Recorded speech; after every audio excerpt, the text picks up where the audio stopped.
Chapter 2. The Card. So next day, at 7 o'clock, I came to the shop in a cab. There were not very many people in the road, because it was early in the morning.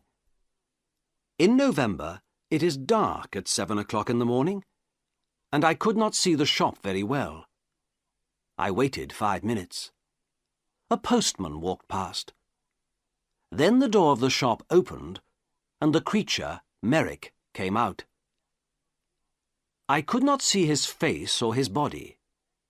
He had an enormous black hat on his head, like a big box. A grey cloth came down from the hat in front of his face. There was a hole in the cloth in front of his eyes. He could see out of the hole, but I could not see in.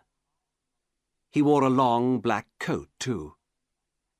The coat began at his neck and ended at his feet, so I could not see his arms, his body, or his legs. On his feet he wore big shoes like old bags. He had a stick in his left hand, and he walked very slowly. I opened the door of the cab and got out. "Good morning, Mr. Merrick," I said.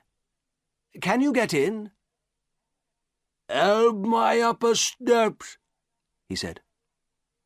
"I'm sorry," I said. "I don't understand." For a minute, he stood by the door of the cab and said nothing. Then he hit the cab with his stick. "Steps," he said loudly. "Help me up the steps." Then I understood. There were 3 steps up into the cab, and he could not get up them. "Yes, I see. I'm sorry," I said. "Let me help you." I took his left hand and began to help him. My right hand was behind his back. I felt very strange. His left hand was like a young woman's, but his back, under the coat, was horrible. I could feel the bags of old skin on his back under the coat. He put one enormous foot on the first step, and then he stopped. After a minute, he moved his second foot slowly. Then he stopped and waited again. "Hello, sir. Can I help you?" I looked behind me. It was the postman, and behind him I could see 3 young boys. One of the boys laughed. The postman smiled.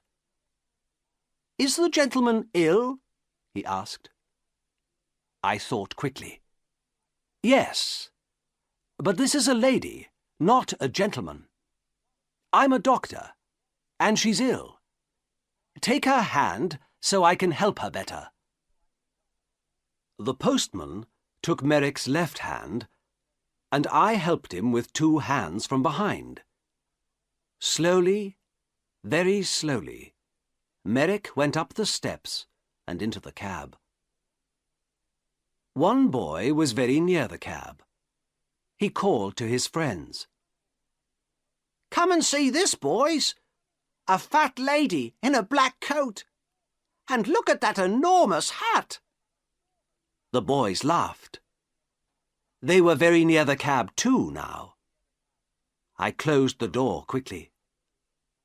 "Thank you," I said to the postman. "That's all right, sir," he said. "She's a strange lady, sir, isn't she?" "She's ill, that's all," I said quickly. "We're going to the hospital. Goodbye, and thank you." The cab drove down the road to the hospital. I looked at Merrick. "That was difficult, wasn't it?" I said. At first he said nothing, but then he spoke. His voice was very strange, but I listened to him carefully, and I could understand him. "The steps were very difficult," he said. But most things are difficult for me. Yes, I said. Nothing is easy for you, is it? No, he said. He was very quiet for a minute.